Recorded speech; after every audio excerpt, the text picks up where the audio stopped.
There are leaders in history who change his course, build empires, and shape the destiny of civilizations.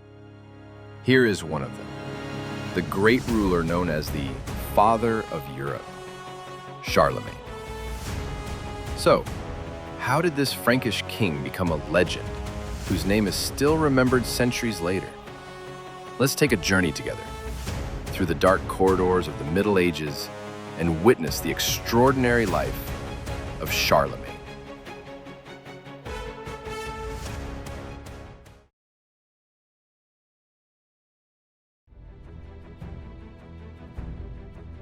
It all began in the mid-8th century, in the fragmented and turbulent kingdom of the Franks.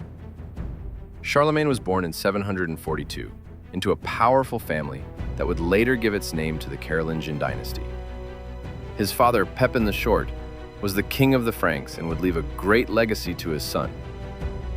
With Pepin's death in 768, the kingdom was divided between Charlemagne and his brother, Carloman. The tension between the two brothers was a threat to the future of the kingdom. However, fate was on Charlemagne's side. With Carloman's sudden death in 771, Charlemagne became the sole ruler of the Franks at the young age of 29. This was the beginning of a reign that would change Europe forever. As soon as he ascended the throne, Charlemagne revealed his vision to unite all Germanic peoples under a single kingdom and to spread Christianity.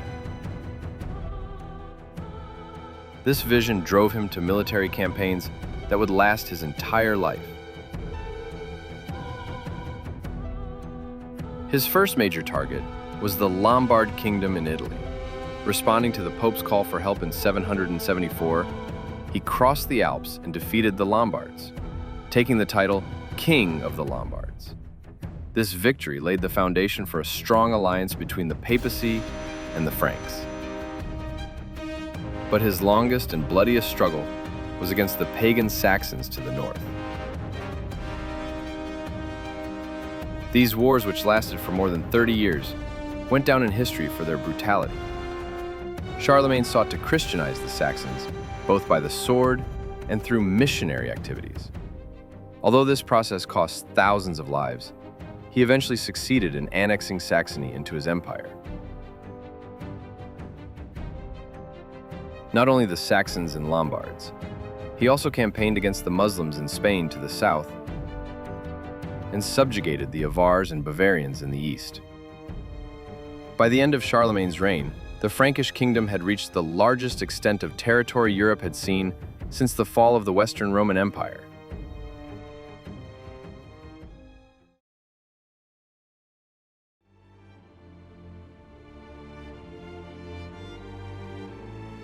Charlemagne was not just a conqueror, but also a clever administrator. To hold his vast lands together, he needed to establish an effective system of governance. He divided his empire into counties and appointed traveling envoys called missi dominici to supervise these counts. These envoys administered justice and ensured the king's orders were carried out.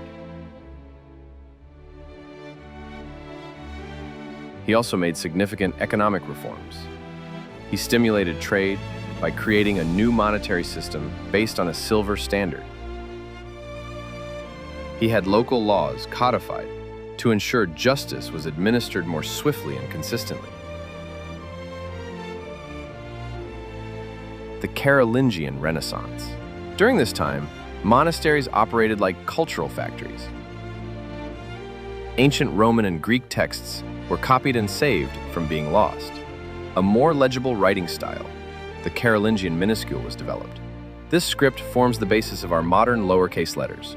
Charlemagne believed ignorance was the greatest threat to his kingdom, and with this Renaissance, he rekindled the intellectual flame of Europe. The year is 800, Christmas Day. As Charlemagne prayed in St. Peter's Basilica in Rome, Pope Leo III made an unexpected move. Before the astonished eyes of all, he placed a crown on Charlemagne's head and proclaimed him Emperor of the Romans. This event was a historic turning point, as there had been no Roman emperor in the West for over 300 years.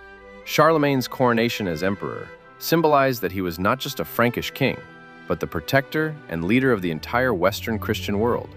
Although this new title led to rivalry with the Byzantine Empire, it laid the foundations for the Holy Roman Empire in the West.